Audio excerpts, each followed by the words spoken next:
பிரியமானவர்களே, ஆண்டவராக இயேசு கிறிஸ்துவின் நாமத்தினாலே உங்கள் யாவரையும் நான் அன்போடு கூட வாழ்த்துகிறேன். எல்லாரும் சந்தோஷமா இருக்கிறீங்களா? இந்த நாளிலும் தேவனாகிய கர்த்தர் நம்மோடு கூட பேசுகிற ஒரு வார்த்தை என்னவென்றால், நாம நிற்கக்கூடிய சூழ்நிலைகளை, நமக்கு எதிராக நிற்கக்கூடிய சில காரியங்கள், எதிராக நிற்கக்கூடிய சில மனிதர்கள், எதிராக நிற்கக்கூடிய சில பிரச்சனைகளை நாம் எப்படியாக பார்க்க வேண்டும் என்று சொல்லி தேவன் இந்த நாளிலே நமக்கு ஒரு ஆலோசனை கொடுக்கிறார். அந்த வார்த்தைகளுக்கு ஆதாரமாக 1 சாமுவேலின் புஸ்தகம் 17வது அதிகாரத்தினுடைய 37வது வசனத்தை நான் வாசிக்கிறேன். பின்னும் தாவீது, என்னை சிங்கத்தின் கைக்கும் கரடியின் கைக்கும் தப்புவித்த கர்த்தர் இந்த பெலிஸ்தனுடைய கைக்கும் தப்புவிப்பார் என்றான். அப்பொழுது சவுல் தாவீதை பார்த்து, கர்த்தர் உன்னுடனே கூட இருப்பாராக என்றான். எனக்கன்பான கர்த்தருடைய பிள்ளைகளே, இந்த இடத்திலே நடக்கிற சம்பவம் ஏலா பள்ளத்தாக்கிலே கோலியாத்துக்கு முன்பதாக தாவீதுக்கும் கோலியாத்துக்கும் இடையே நடக்கிறதான ஒரு யுத்தம் நடக்கிற ஒரு நேரத்தில் நடக்கிறதான ஒரு சம்பவத்தை தான் இந்த நாளிலே நாம் வாசிக்கிறோம். இந்த வார்த்தையை கேட்டுக்கொண்டிருக்கிற கண்பான தேவனுடைய பிள்ளைகளை, இங்கே தாவீது தன்னுடைய விசுவாசத்தை எப்படியாக அறிக்கையிடுகிறார். அவருக்கு முன்பாக கோலியாத் என்கிறதான ஒரு வீரன் நிற்கிறார். ஆனா அவர் பார்க்கிற விதம் எப்படின்னு பார்க்கும்போது, என்னை சிங்கத்தினுடைய கைக்கும் கரடியினுடைய கைக்கும் தப்புவித்த அதே தேவன் இந்த பெலிஸ்தனுடைய கைக்கும் என்னை தப்புவிக்கிறதற்கு போதுமானவராக இருக்கிறார். இந்த வார்த்தை கேட்டுக்கொண்டிருக்கிற எனக்கன்பான தேவனுடைய பிள்ளைகளை, இன்றைக்கு நமக்கு விரோதமாய் நிற்கிற சூழ்நிலைகள், நமக்கு விரோதமாய் நிற்கிற காரியங்களை நாம் இன்றைக்கு எப்படி பார்த்து கொண்டிருக்கிறோம்? இந்த இடத்துல சங்கீதக்காரனாகிய தாவீதினுடைய அறிக்கையை நம்ம பார்க்கும்போது அவர் எப்படி பார்க்கிறாரு அப்படின்னா, எதிரிகளினுடைய சூழ்நிலைகள். அவர் பார்க்கிறதற்கு ரொம்ப பலவானான ஒரு மனிதர். அதுக்கு முன்னாடி இருக்கிற வசனங்களை வாசி பார்த்தீங்க அப்படின்னா, சவுலே பார்த்து பயப்படுவார். இவர் போய் நான் அவனை எதிர்த்து யுத்தம் பண்ணலாமா அப்படின்னு கேட்கும்போது, நீ சிறு பையன், அவரோ சிறு வயதுல இருந்தே யுத்தத்திற்குன்னே தன்னை பழக்குவித்து கொண்டவர், ஆனா நீ போய் அவனோட மோதி நீ ஜெயிக்க முடியாதுன்னு சொல்லுவார். அப்ப அந்த தேவ மனிதர் பார்த்த விதம், சவுல் ராஜா பார்த்த விதம் வேற, ஆனா அதே இதை தாவீது பார்த்த விதம் வேற. எனக்கு அன்பான தேவனுடைய பிள்ளைகளை, இன்றைக்கு நம்ம போய் கொண்டிருக்கிற பிரச்சனைகளை, ஒரு சூழ்நிலைகளை நீங்க எப்படி பாக்குறீங்க? அததான் இன்றைக்கு ஆண்டவர் உங்களிடத்துல கேட்கிறதான ஒரு காரியம். அன்றைக்கு தாவீதுக்கு முன்பாக நின்ற கோலியாத் அவரை பொறுத்தளவுக்கு ஒரு சிங்கமும் ஒரு கரடியும் போலதான் அவருக்கு முன்னாடி இருந்தது. அதை என் ஆண்டவர் தோற்கடிக்க செய்தார். ஆல்ரெடி பல பிரச்சனைகளை கடந்து வந்தேன். அந்த சூழ்நிலை மாதிரி தான் இன்றைக்கு நான் கடந்து போகிற இந்த சூழ்நிலையும் அப்படிப்பட்ட சூழ்நிலை தான். இது ஒன்றும் வித்தியாசமான சூழ்நிலை கிடையாது, இது ஒன்றும் அவ்வளவு பெரிய விஷயமே கிடையாது. ஏன்னா என் கர்த்தர் என்னோடு இருக்கிறார். அவர் போகும்போது, அந்த யுத்தத்துக்கு போகும்போது பட்டயத்தை எடுக்க மாட்டாரு, ஒண்ணுமே கொண்டு போக மாட்டாரு, ஆனா அந்த யுத்தத்துல ஜெயம் எடுப்பார். இதுதான் இன்றைக்கு தேவன் நம்மிடத்தில் எதிர்பார்க்கிற ஒரு காரியம். இன்றைக்கு உங்களுக்கு எதிராக இருக்கிற சூழ்நிலையை நீங்க எப்படி பாக்குறீங்க? உங்களுக்கு விரோதமா எழும்புகிற மனிதர்கள், அதிகாரத்துல உள்ளவங்க, பணபலம் படைத்தவர்கள், அவர்கள் எல்லாருமே ரொம்ப ஐஸ்வர்யான்களாக இருக்கிறாங்க, சௌகரியவான்களாக இருக்கிறாங்க.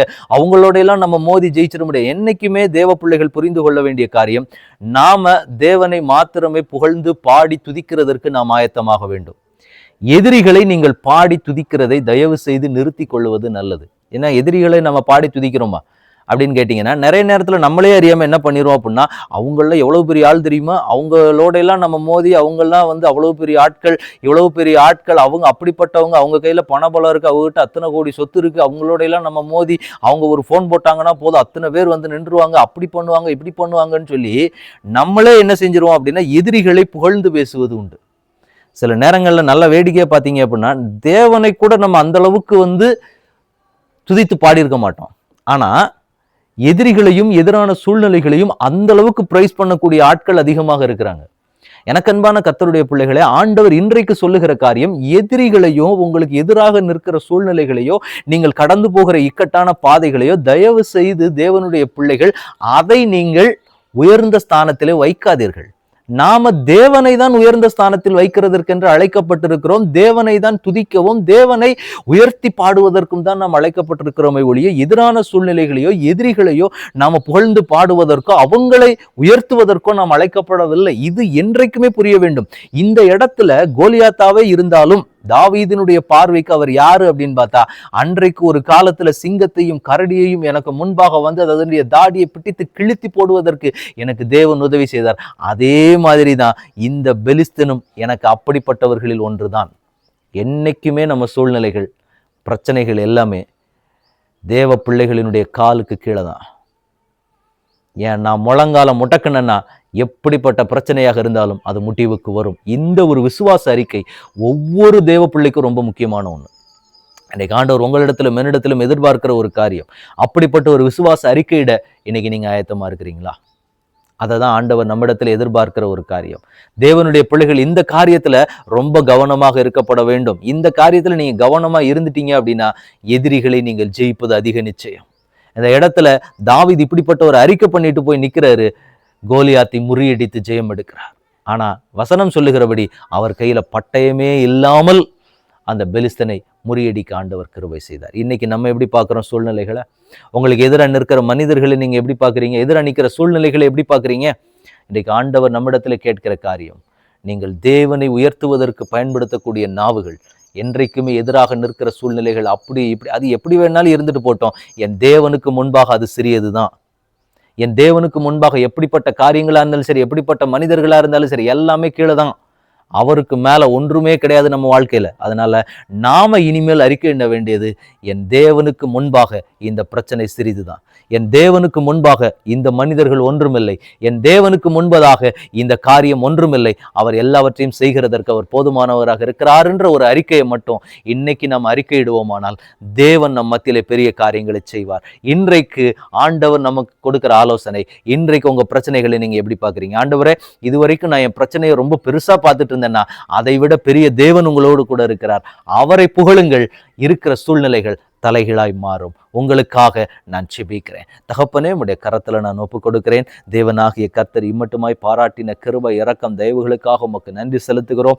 இப்பொழுது ஆண்டவரே, தாவீதை கொண்டு கர்த்தர் எங்களோடு கூட நீர் பேசின தயவுக்காக உமக்கு ஸ்தோத்திரம்.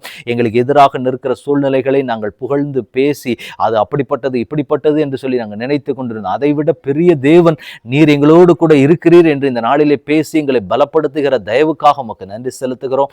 இன்னுமாய் உடைய கிருபையின் கரம் எங்களோடு கூட இருந்து அந்த நாட்களை கர்த்தர் பெருக பண்ணுங்க. எங்கள் சத்துருக்களை எதிர்த்து நிற்க கர்த்தர் எங்களுக்கு பலனையும் திராணியையும் தரும்படி உங்க கரத்துல ஒப்பு கொடுக்கிற ஆண்டவரே, இனிமேல் எந்த சூழ்நிலையாக இருந்தாலும் எங்களுக்கு எதிராக நிற்கிற சூழ்நிலைகள், எங்கள் எதிரிகளையோ நாங்கள் புகழ்ந்து பேசாதபடிக்கு ஆண்டவரை உம்முடைய நாமத்துக்கு முன்பாக எங்களுக்கு முன்பாக இருக்கிற எதுவாக இருந்தாலும் அவைகள் சிறியதாக தான் ஆண்டவரே இருக்கும். அவைகளை காட்டிலும் பெரிய ஒரு தேவனை நாங்கள் ஆராதிக்கிறோம் என்ற ஒரு விசுவாசத்தோடு இனி ஒவ்வொரு நாளும் நாங்கள் கடந்து போக கர்த்தர் செய்ய போகிற கிருபைக்காக உமக்கு ஸ்தோத்திரம். உங்க கரத்துல ஒப்பு கொடுக்கிறோம். ஆளுகை செய்யுங்க, வழி நடத்துங்க. இயேசு கிறிஸ்துவின் நாமத்தில் ஜெபம் கேளும் எங்கள் நல்ல பிதாவே. ஆமேன், ஆமேன், ஆமேன். God bless you.